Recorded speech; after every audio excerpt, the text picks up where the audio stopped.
high blood pressure is the #1 killer all over the world. Increase the cardiovascular risk, particularly the risk of stroke, is the #1 risk factor for chronic kidney dysfunction with diabetes. So you have to screen all the population, and particularly population older than 30 years of age, for high blood pressure. And you have to screen such patients because in patients with high blood pressure is needed and is mandatory to control blood pressure from the beginning. Recently was published a very important information.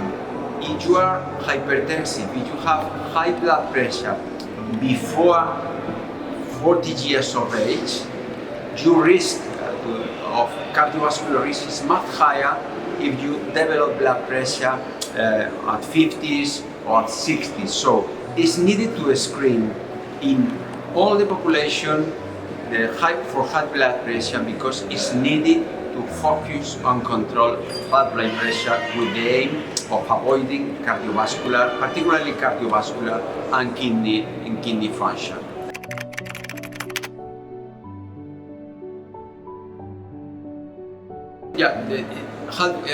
Blood pressure measurement, nowadays we have a lot of devices, and particularly home devices, well validated, and for the high blood pressure point of view is needed that deliver this information first. Systolic blood pressure increase the risk higher than diastolic blood pressure. Message #1. Message #2. Night blood pressure increases the risk significantly higher than day blood pressure, so you have to control also the night blood pressure.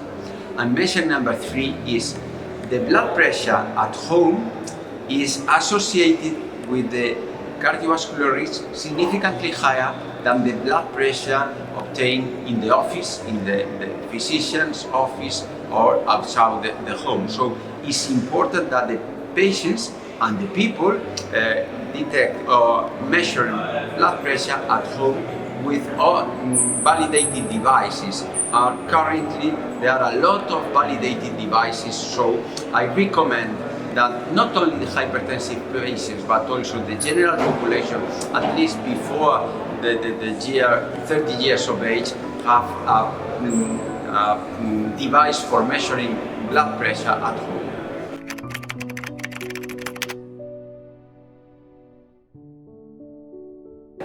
This is very important because it's needed that the hypertensive patients know that blood pressure control is having a systolic blood pressure lower than 130 millimeters of mercury and a diastolic blood pressure lower than 80 millimeters of mercury.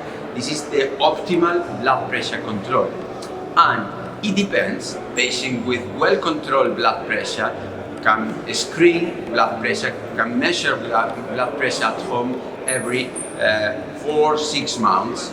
But a patient with problems in blood pressure control is recommended that every month measure at home the blood pressure and then adjust the lifestyle, reducing the salt intake, reducing the body weight, quitting smoking, and then adjust the hypertensive medications for achieving an optimal blood pressure control, that is a blood pressure lower than 130 over 80 millimeters of mercury.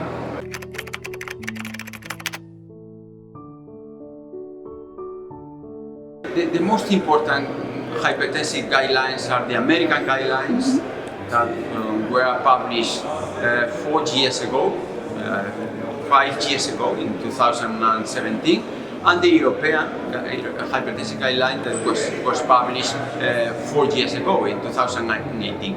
Because from then, not much information, new information.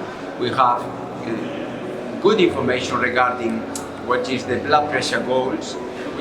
We have good information, and with the available antihypertensive medications and no new antihypertensive medications in the last 3-4 years, and it's not expected new antihypertensive medications in the near future. But a new information that was published or presented here in this Congress in Barcelona, in the ESC Congress, was a question that is better taking the antihypertensive medication in the morning or in the evening, because it was suggested that it's better taking the hypertensive medication at the evening.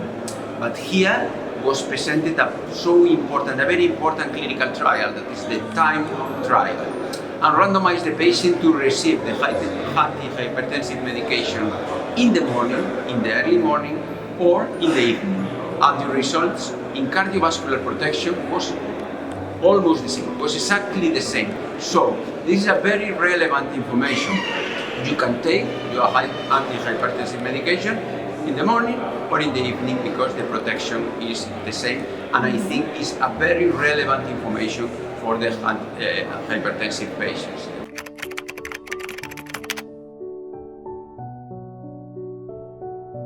Yeah, the biggest highlights of this year's conference here, beyond this information regarding when to take the antihypertensive medication, here was published the DELIVER trial with dapagliflozin in patients with preserved or mildly reduced heart failure, and was positive, protect these patients, dapagliflozin, the DELIVER. For me, it was very important the SECURE trial, that is with a Spanish polypill.